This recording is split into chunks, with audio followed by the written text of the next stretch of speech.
पे कुछ वोटर्स, युवा वोटर्स हैं जो अभी पहली बार वोट किए हैं। जानते हैं वो किन मुद्दों को लेके पहली बार वोट किए हैं। क्या नाम है आपका? मेरा नाम अब्दुल कलाम। किन मुद्दों को लेके आपने आज पहली बार वोट किया? मैं इस मुद्दे पर वोट पहली बार किया कि मुझे उत्तर प्रदेश में अखिलेश यादव की सरकार चाहिए और जो युवा इधर उधर बिछड़ रहे हैं, जो बेरोजगारी है उनको सरकार रोजगार नहीं दे रही है, तो अखिलेश यादव की सरकार बनाई जा रही है। अब क्या नाम है आपका? राहुल यादव। किन मुद्दों को लेके आपने बटन को दबाया? बेरोजगारी को। बेरोजगारी को लेके। 10 मार्च को किसकी सरकार? अखिलेश यादव। अखिलेश यादव को। आपका क्या नाम है? प्रमोद यादव।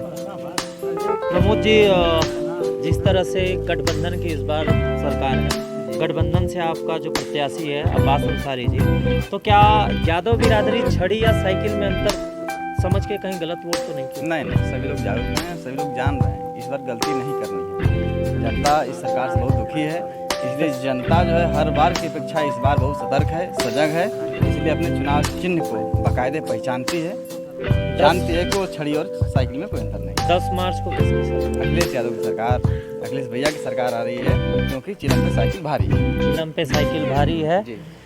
और उस पर अखिलेश की सवारी है। आगे बढ़ते हैं, हम और लोगों से बात करते हैं। सर, आपका शुभ नाम? प्रभाकर यादव।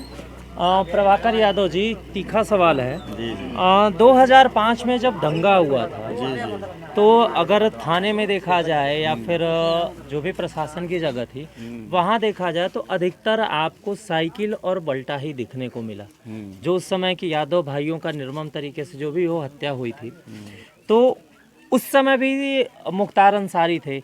आज वो अपनी 25 साल की गद्दी अपने बेटे को उन्होंने सौंप दी, तो क्या आप उसको लेके जा रहे हैं या फिर अखिलेश यादव को? अखिलेश यादव को लेके जा रहे हैं। अखिलेश यादव को लेके जा रहे हैं। शिक्षा और रोजगार चाहिए। आपको शिक्षा और रोजगार चाहिए।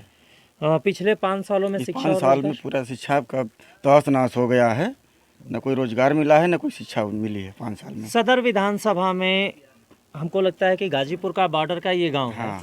तो विकास यहाँ तक सदर विधानसभा से 25 सालों में कितना पहुँचा?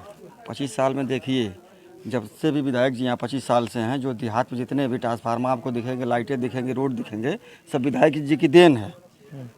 वो बहुत कुछ किए हैं ये सदर सीट पे। अखिलेश यादव जी आए थे कोपागंज में, जी। जिस हिसाब से भीड़ इकट्ठा थी, क्या लगता है इस बार कितने बहुमत से सीट बना रही है? हम लोग 300 पार जा रहे हैं।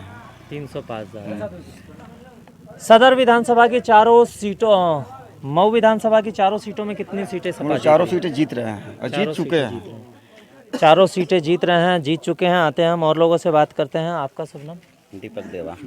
दीपक देवा जी, सदर विधानसभा में इस बार जिस तरह से टक्कर की लड़ाई दिख रही है, त्रिकोणीय लड़ाई दिखी जा रही है, तो क्या लगता है इस बार सदर विधानसभा का नया विधायक होगा या फिर वही गद्दी चलती सबसे पहले तो मैं ये कहना चाहूँगा कि एक जागरूक मतदाता की पहचान होती है कि साफ स्वच्छ छवि का कैंडिडेट हो, उसी को लाइक करे, हारे या जीते। रही बात सरकार की, तो फिलहाल जो महंगाई और बेरोजगारी जो चरम सीमा पर पहुंच चुकी है, ये सरकार निकम्मी है। सबसे 100% मतलब अच्छी नहीं निकली।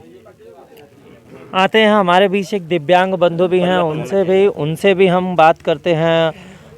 जिस तरह से पहले आप लोगों को विकलांग कहा जाता था, फिर मोदी सरकार, योगी सरकार ने आपको दिव्यांग का उपाधि दी, तो केवल नाम ही चेंज हुआ है या फिर आप लोगों के लिए कुछ कार्य भी चेंज हुआ? नहीं, सिर्फ नाम चेंज है। नाम तो राज्य स्तर पर है, राष्ट्र स्तर पर है, जन स्तर पर है, सिर्फ नाम ही चेंज है, काम में कोई बदलाव नहीं है। हाँ, मोदी जी ने हम लोग का परसेंट 3 से 4% कर दिया है, इतना उन्होंने किया है, बस। बाकी इसके अलावा कोई और लाभ नहीं है। विकास के नाम पे सदर विधानसभा में अभी तक पिछले 25 सालों में नहीं, विकास तो नाम मात्र का है, बहुत ज़्यादा कुछ विकास नहीं है। लेकिन इस बार जो मत पड़ा है वो परिवर्तन के हिसाब से पड़ा है। आप अपना वोट देने गए थे? जी। किन मुद्दों को लेके आज आपने वोट किया? मैंने महंगाई बेरोजगारी के हिसाब से दिया है। महंगाई और बेरोजगारी के हिसाब जी। से।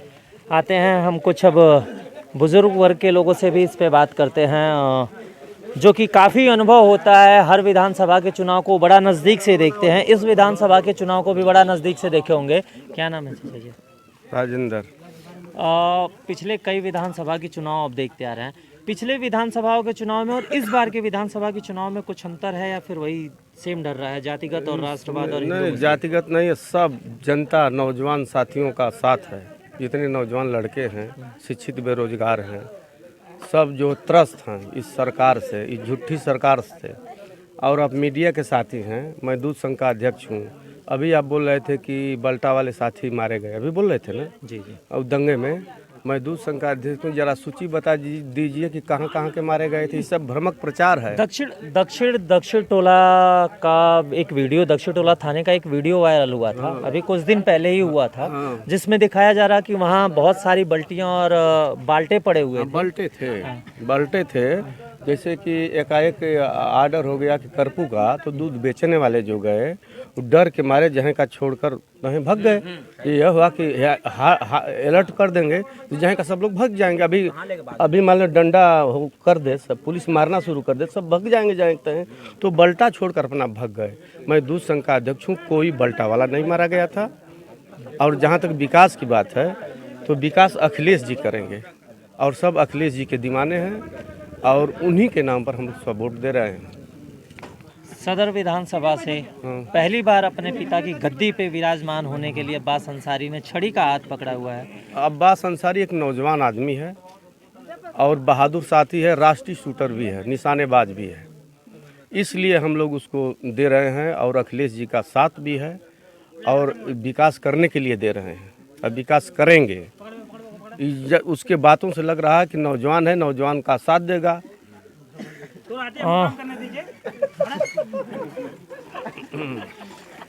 आगे बढ़ते हैं, हम बात करते हैं आपसे। अभी जिस तरह से, पहले तो आप अपना नाम बताइए। राजेंद्र यादव।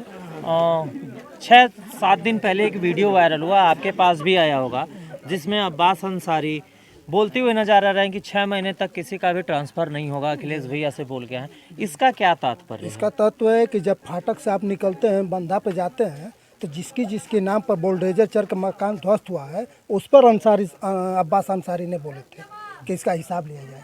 हाँ। तो हिसाब आप भी सुनिए, मीडिया के भाई हैं, आप भी जाते होंगे, जब फाटक से जाते होंगे मुझे हाजीपुरा, तो देखे होंगे जिस भाई का बिल्डिंग ध्वस्त हुआ है उसके दिल सजा कर पूछिए कि वो कैसे सोता है, कैसे खाता है। इसके बाद उसके अब्बास अंसारी के भाषण पर आप तर्क करिए। पहले उस बंदा से पूछिए जिसकी 3-3 मंजिला बिल्डिंग ढाई गई है, उस बंदे से पूछिए कि उसका दिल क्या कर रहा है। इसके बाद इस पर तर्क करिए। 10 मार्च को किसकी शादी? ये वो गए भैया, मुख्यमंत्री बन गए चिलम पे भारी, चिलम पे भारी कोई नहीं योगी जी आए थे, कोई नहीं। योगी जी आए थे। हाँ। अपने जितनी उनकी सभाएं होती है उसमें वो जेसीबी खड़ा करते हैं और दिखाते वही हैं। तो बता रहा है, वही जीबीसी तो दिखाकर अपना वोटवा खा गए। आज अगर आप वोट देने गए थे तो सबसे पहला आपका मुद्दा क्या था? क्या हमारा नौजवान जो है, हमारा भाई, हम तो नहीं नौकरी पाएंगे, लेकिन हमारा नौजवान, हमारा भाई जो आज दौड़ रहा है, ये दौड़े, पुलिस में हो, पीएससी में हो, शिक्षा में हो। हम ये चाहेंगे कि हमारा भाई, हम तो कुछ नहीं कर, लेकिन हमारा भाई जो दौड़ने वाला है, दौड़ कर पुलिस में हो, हमको एक खुशी है। अखिलेश आएंगे, नौकरी देंगे।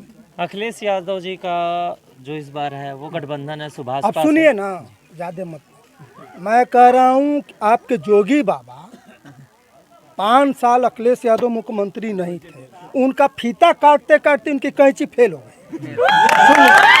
फीता काटते काटते उनकी कैंची फेल हो गई।